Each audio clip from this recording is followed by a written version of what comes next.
you've watched our videos, you might think this is the same truck we did before. And it is 100%, same color, same trim level. We just have a different drivetrain. And of course, we had Jack in here talking about the interior, and the guy's an idiot. So now I'm gonna take over. You're gonna have the master give you the impressions on the Ford Maverick for once. The 2022 Ford Maverick. Ford has listened to the market and built a small utilitarian pickup truck that is affordable. It has a 4.5-foot bed and 4 doors.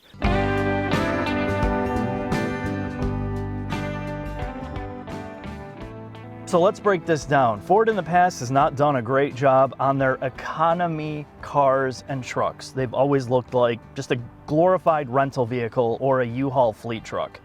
This is a huge step up because you can tell there's attention to detail. From the way that the dashboard is assembled and the way that the individual trim pieces are put together, it looks like there was thought and time. The way things are rolled, it's not just a flat piece of shitty plastic everywhere. And it's not that the quality of the pieces has gone up or the cost. And you know Ford is great at pinching their suppliers to pennies on the dollars, and it doesn't feel like that here. From the Korean countertop look plastics, the gray, which is trying to obviously mimic that of stone because there's these geometries in it. It's just a nice touch. It doesn't feel like, you know, you want to get out of here as fast as possible. Like the rubberized coating on the door handles, the rubberized coating on the vents and the little color accents, the orange color accents. Again, there's enough interior style here where $20,000 or $25,000 doesn't feel like a huge penalty box. The other thing that Ford has done is the storage, and Jack talked about it in the other video, but let's get into the specifics of that.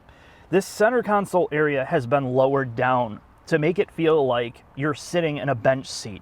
They tried to put everything down lower, so it was kind of out of your way. The way that they've assembled the plastic storage spaces is all rubberized coating, so things don't fly around as easy, and there's custom cutouts for different shapes of objects. So it's not just this huge open area where shit's flying around everywhere. You have a space for your phone that you can stand upright, you can put it downward, you can put bags, you can put little knickknacks. I have coffee cups in here, I have my condom boxes, and of course all my ointment creams for various skin rashes. In the doors, there's again cutouts where you can put different sized stuff without it just flopping around. There's a storage space on the upper dashboard for your lipstick or your mascara. The side of the infotainment screen where it's not filled out all the way will fit a pager or a flip phone. And everything else is basically the same that what Jack talked about before. Cloth seats, comfortable. The back seats are usable. The bed, despite it being small, if you get the spray-in bed liner option, it's perfect for putting the things that you need without going to that mid-size and full-size truck that is going to bankrupt you these days. The last thing to talk about before we head into the shop is the infotainment. And while I'm not going to get into the nitty-gritty, when you look at it, it's clear, it's focused, it's close to the driver, so when you interact with it with touch, everything's right where you need it, and it is hyper quick. The other thing that Ford has never done quite well on affordable cars is the audio system. And despite this being more of that cheaper audio system, it doesn't sound like absolute trash.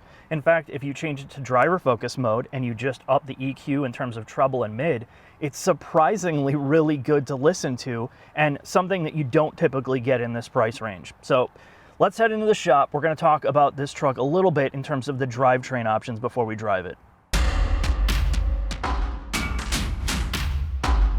The new Ford Bronco, or Maverick. This transcends space and time, and why is that, Jack? Because this is on the C2 platform, which is their non-truck platform that is highly modular. The C2 includes the Bronco Sport, the Ford Escape, and this American-made masterpiece, which is built in Mexico. Because only Ford can get international communities together like this. It's truly incredible. And what that translates to is something that is built Ford tough. At least the eCVT hybrid. And as we're going to find from the engineer right now, there was a lot that went into making this thing capable of delivering on that promise. My name is Abdul Haji Abdi, eDrive Engineering.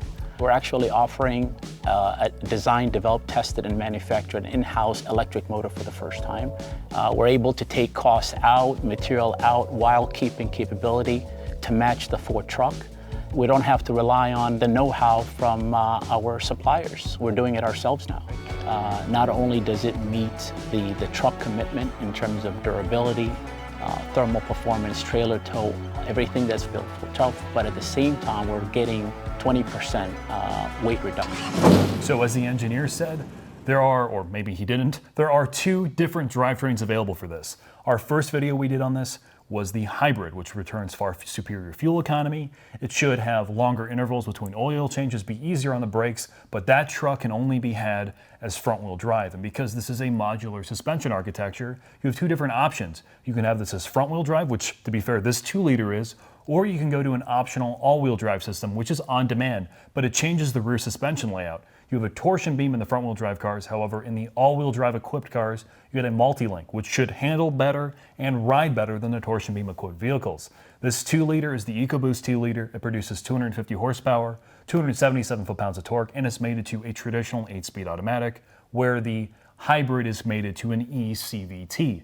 The payloads of both trucks are identical at 1,500 pounds. However, the towing capacity is greatly increased in the non-hybrid vehicles. It can tow up to 4,000 pounds, where the hybrid trucks can only tow up to 2,000. They both have a great turning radius at 40 feet, and this truck is much smaller than its bigger brother, the Ranger, by about 10 inches, which does make a big deal in a vehicle that you're going to be... 10 inches is huge. Yeah, yes, it is, Mark. There's no doubt. And when we get this thing on the pavement, I'm going to reorganize the local township's pavement program when I'm going to be going flat out. I can't wait.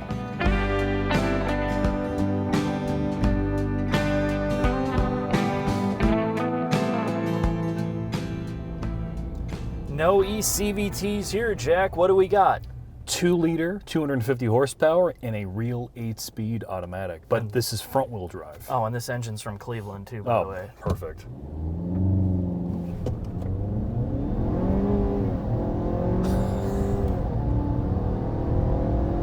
This thing's actually really fast. This thing is way faster than it has any right to be.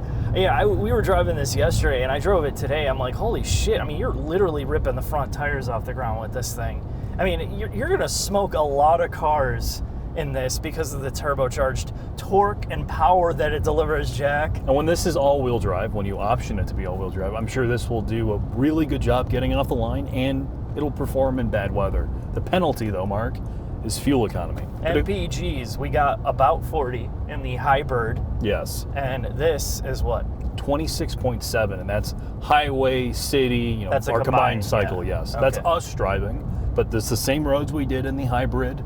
And in fact, it's warmer weather now, so theoretically, it should be even. Yeah. So maybe a normal person on the highway is going to get a little bit over 30, but in mixed, you're probably going to be in the high 20s. Yes. So what else we got? What are we going to deal with in terms of handling? Holy Christ, this thing is quick!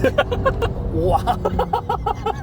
I can't believe how fast this thing is for what it is. Yeah, when the aftermarket gets a hold of these things, they're going to be flying. You're going to be accelerating so fast with real tires, you're going to actually lift the back end of the ground. So, here's my thing. I think for most people, if you are going to use this as a utilitarian pickup truck, like you're that stool removal man, you're the parts delivery driver, you're... Stool removal man? What are you doing? You digging in people's asses? Are you talking about like a septic? Yeah, okay. The septic man. Okay. You're using this as a business vehicle. Honestly, this power is... This is more than this is more than anybody needs for the hybrid makes more sense more of the time. Yeah, I think if you're going to be tooling around a lot, I'd prefer the hybrid just for the fuel economy. But this is definitely, if you need the power, this is a great treat. And the traditional automatic might be a huge point. You know, that's one thing we didn't talk about. The hybrid, you're stuck with the eCVT, which you still have that rubber bandy effect, that like weird droney effect of that transmission design. Whereas this, it's like traditional gears. Yeah. So it makes it a much more like normal driving experience. And unlike Hyundai and Kia with their turbocharged 4 cylinders that are front wheel drive, the stability control in this is tuned way better. Yes, it cuts in, but it doesn't like turn the car off when you lose traction. Like the front end is, it feels, it's an open differential, but it feels like almost like a limited slip because the electronics are doing such a good job at controlling the power. But you can turn off traction though in this car, but you cannot turn off your entire stability control system, or at least I've not figured out a way to do that. Yeah, it doesn't matter. You don't need to do that. What if I'm autocrossing my Maverick? I like how you're putting your foot to the ground.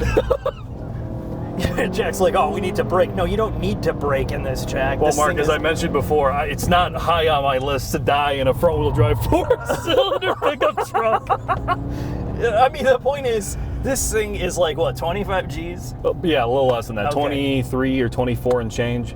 It's amazing. It has that, it's whimsical, it's fun, it's fast, it feels light, it does all the things that like smaller trucks used to do. It's comfortable, it rides great, the transmission performance is good. I can't believe I'm saying this about a modern Ford product, but I really like this. Yes. And if this was way more money, like if this was another one of those $40,000 turds, That would be a total piece of I'd shit. be like, Yeah.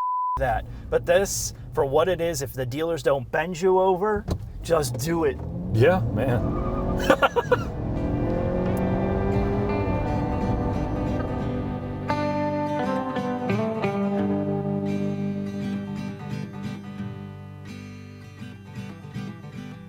Final thoughts on the turbocharged Maverick.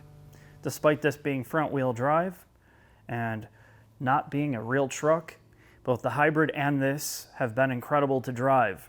And we talked about that because when you look at the dollar amount that you're spending, if you're getting it at sticker or below, this is one of the best things they've done in a long time.